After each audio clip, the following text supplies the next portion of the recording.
नमस्कार, राम राम। शुरू करते हैं वीडियो। और आज का वीडियो आपने टॉपिक देख लिया ही होगा, जो हमारा टाइटल है प्रदेश कांग्रेस के नेताओं की चाल, पायलट और उपचुनाव। और उपचुनाव पिछले महीने थे, लेकिन वीडियो मैंने आज बना रहा हूँ। और इतना लेट, इतने दिन बाद क्यों बना रहा हूँ? क्योंकि आज मुझे एक बात पता चली। आज सिविल लाइन में एक बड़े साहब के पास जाना हुआ था, तो बड़े साहब ने एक बड़ी अजीब बात बताई थी मुझे। और वो उस बात को लेकर के, उस टॉपिक को लेकर के आज मैं ये वीडियो आपके साथ में साझा कर रहा हूँ कि पिछले महीने हुए राजस्थान विधानसभा के 7 सीटों के उपचुनाव में सचिन पायलट को कमज़ोर करने के लिए प्रदेश कांग्रेस कमेटी के शीर्ष नेतृत्व ने किस तरीके की चाल रची थी कि सचिन पायलट के प्रभाव वाली दोनों सीटें देवड़ी उनियारा और दौसा, दोनों सीटें कांग्रेस पार्टी चुनाव हार जाए और हमारे प्रभाव वाली झुंझुनू हो गई, सलुम्बर हो गई, रामगढ़ हो गई, ऐसी सीटें पार्टी जीते ताकि सचिन पायलट का कद जो है दिल्ली दरबार में छोटा हो जाए और दिल्ली दरबार के अंदर हमारा कद बड़ा हो जाए। इस साजिश को रचने वाले मेन रचयिता थे दुर्योधन महाराज। और दुर्योधन को आप समझ रहे होंगे कि वो दुर्योधन कौन था।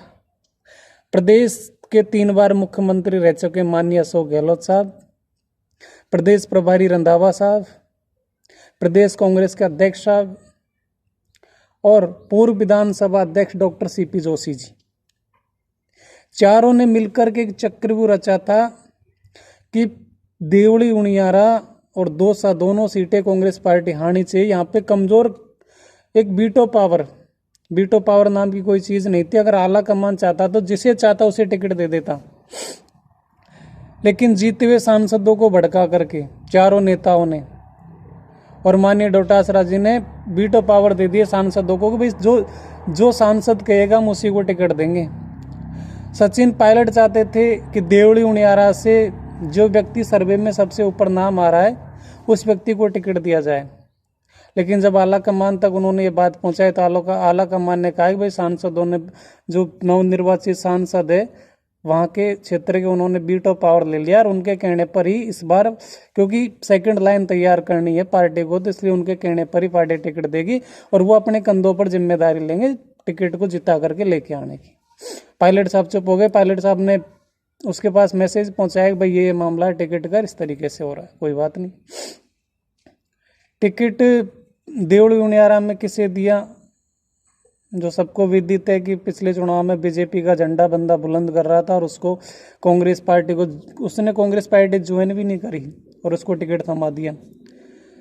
और उसे टिकट क्यों दिया? क्योंकि हरीश मीणा जी अपना कर्जा रखना नहीं चाहते थे। हरीश मीणा जी अपना कर्जा उतारना चाहते थे, जो पिछले 2 चुनाव में हरीश मीणा जी की बीजेपी में रहकर केसी मीणा जी ने मदद करी थी। तो हरीश मीणा जी ने इस बार उनको टिकट दिला करके कर्जा उतार दिया। चुनाव जीते नहीं जीते पार्टी बाढ़ में कोई मतलब नहीं। लेकिन शीर्ष नेतृत्व, प्रदेश का शीर्ष नेतृत्व चाहता था कि पायलट को कैसे भी करके कमजोर किया जाए। आगे 2028 आ रहा है। अब करते हैं बात दौसा विधानसभा चुनाव की। तो दौसा के उपचुनाव में नाम किसी और का चल रहा था, अचानक से मुरारी जी को वीटो पावर मिल जाता है। और इन लोगों के कहने में हो सकता है पायलट साहब, लेकिन मुझे तो जो साहब ने बताया था, एक बड़े साहब है जो सिविल लाइन में उनका आवास है और वो सब लोगों के साथ इर्द गिर्द रहते हैं, तो उन्होंने कहा था कि पायलट साहब की भी इस टिकट में जो था हाँ तो थी, लेकिन ऐसा नहीं था कि भाई टिकट दे दिया जाए। डीसी बैरवा जी को टिकट दे दिया। और वो किसके सामने दिया? पूर्वी राजस्थान के कद्दावर नेता डॉक्टर किरोड़ीलाल मीणा जी के सामने, मीणा जी के भाई जगमोहन मीणा जी के सामने। कहीं से कहीं तक डीसी बैरवा जी टिकट देने के टाइम पे टक्कर में नहीं थे। एक तरफा जगमोहन मीणा जी चुनाव जीत रहे थे। जब दिल्ली दरबार का, दिल्ली हाई कमान का, आला कमान का पायलट साहब के पास मैसेज आया कि हमें किसी भी हालत में दौसा और देवड़ी उनियारा की सीटें चाहिए, पायलट साहब को निर्देशित किया, तो पायलट साहब ने कहा कि दौसा में मैं भरपूर कोशिश करूंगा, लेकिन देवड़ी उनियारा में पार्टी चुनाव हारेगी, क्योंकि आपने बीजेपी के आदमी को टिकट दिया है। और पायलट साहब ने आला कमान के सामने एक बात भी जाहिर करी थी, जो मुझे साहब बता रहे थे कि पायलट साहब ने एक बात आला कमान को बता दिया था कि भाई आपने उसको टिकट दिया देवड़ी उनियारा में जिसकी खुद की कम्युनिटी, जिसकी समाज जिसके साथ नहीं है, जिसकी समाज के 60 से 65 हज़ार वोट, 70 हज़ार वोट देवड़ी उनियारा में है, और उसके वो 60 से 65 हज़ार वोट वाला वो समाज केसी मीणा जी के साथ में नहीं है, तो केसी मीणा जी किसी भी हालत में चुनाव नहीं जीत पाएंगे। फिर आला कमान ने कहा कि कोई बात नहीं, देवड़ी उनियारा को आप छोड़ दीजिए, लेकिन दौसा की सीट हमें चाहिए। अब दौसा की सीट चाहिए, तो दौसा में जब नामांकन रैली हुई थी तो प्रदेश के पूर्व मुख्यमंत्री गहलोत साहब एक इशारा कर गए कि पता नहीं कौन सी सेटिंग हुई है और किस सेटिंग से टिकट आया है। जब प्रदेश लेवल, राष्ट्र लेवल का इतना बड़ा नेता कह दे कि सेटिंग से टिकट आया है, सेटिंग मतलब मुरारी जी की और डॉक्टर किरोड़ीलाल मीणा जी की सेटिंग है कि जगमोहन मीणा जी को जिताना है, इसलिए डीसी जी को टिकट दिया है। बात बहुत बड़ी। कांग्रेस के कार्यकर्ताओं में मायूसी, अब करे तो क्या करे। जैसे पायलट साहब विदेश दौरे से आए, पायलट साहब ने दौसा में प्रचार किया, प्रसार किया, और पायलट साहब ने कहा कि अगर दौसा में चुनाव नहीं जीता, पायलट साहब ने कहा कि अगर दौसा में चुनाव नहीं जीता तो ये लोग आला कमान के सामने मेरी किरकिरी करेंगे। पायलट साहब ने जी जान लगाई दौसा का चुनाव जीतने के लिए, दिन रात मेहनत करी। गांव गांव, दौसा के गांव गांव में पायलट साहब, किसी उपचुनाव में शायद इतनी मेहनत नहीं करी होगी जितनी दौसा के उपचुनाव में पायलट साहब ने करी, क्योंकि ये चुनाव पायलट साहब की नाक का सवाल बन गया था। पायलट साहब ने दौसा का चुनाव खुद का चुनाव समझ करके लड़ा था, और दौसा की जनता ने जो पायलट साहब को आशीर्वाद और प्यार दिया, जो प्यार और आशीर्वाद दौसा की जनता ने पायलट साहब को दिया, उससे चारों के चारों जो ये सुकनी मामा थे जिन्होंने चाल बिछाई थी कि अभिमन्यु हमारे चक्कर में फंस जाएगा, लेकिन उनको पता नहीं था कि दौसा की जनता इस रण में उनके साथ है, इस महाभारत में उनके साथ खड़ी है। और ये उस अर्जुन का बेटा, ये उस अर्जुन का बेटा नहीं है जो चक्रव्यूह को तोड़ना नहीं जानता।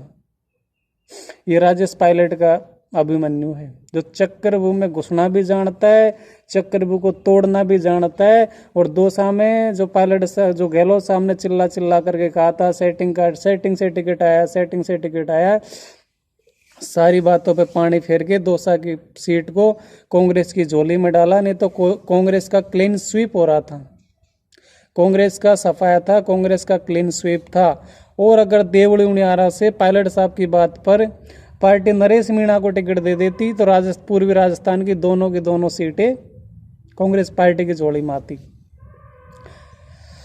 लेकिन माननीय हरीश मीणा जी ने जो वीटो पावर लिया, कांग्रेस पार्टी तीसरे नंबर पर चली गई। इसलिए कहते हैं मेहनत करने वालों को कांग्रेस पार्टी हमेशा नज़रअंदाज करती है।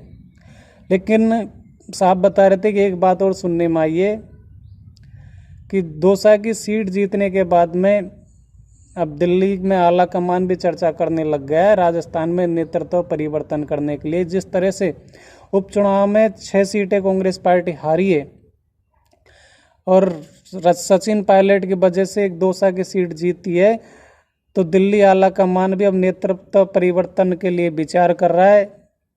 महीने या 2 महीने में नेतृत्व परिवर्तन किया जाएगा।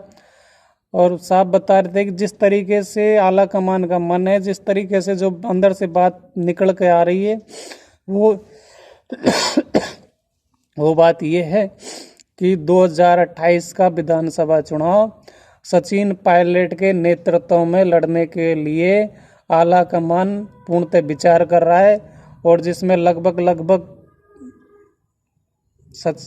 राहुल गांधी और प्रियंका गांधी इस बात से पूरी तरह सहमत है।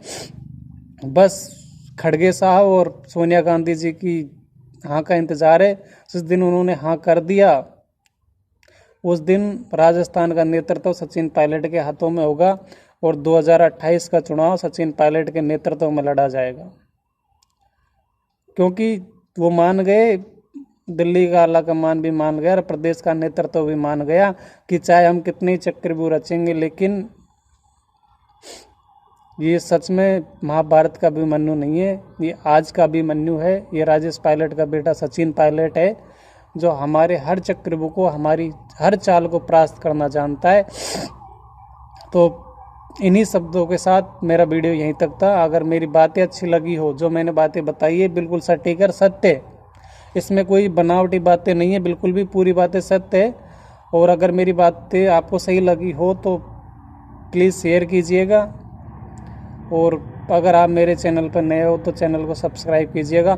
और आप सब्सक्राइब करते हो ना, उससे मुझे मोटिवेट मिलता है, क्योंकि मैं भी दिन भर घूमता हूँ लोगों के पीछे पीछे, लोगों की बात जानने के लिए कि किस नेता के मन में क्या चल रहा है और वो क्या करने वाला है। इन बातों के लिए हम मेहनत करते हैं, इसलिए हम आपसे चाहते हैं कि आप हमें सब्सक्राइब करें। कल अगला वीडियो आएगा, कल या परसों में एक और वीडियो आएगा, और वो वीडियो किस नेता पर आएगा वो आपको बता दिया जाएगा अगले दिन। हम मेहनत करते हैं, संघर्ष करते हैं, इसलिए आपसे आग्रह है कि आप सब्सक्राइब करें। धन्यवाद, राम राम साहब, मिलते हैं अगले वीडियो में, नमस्कार।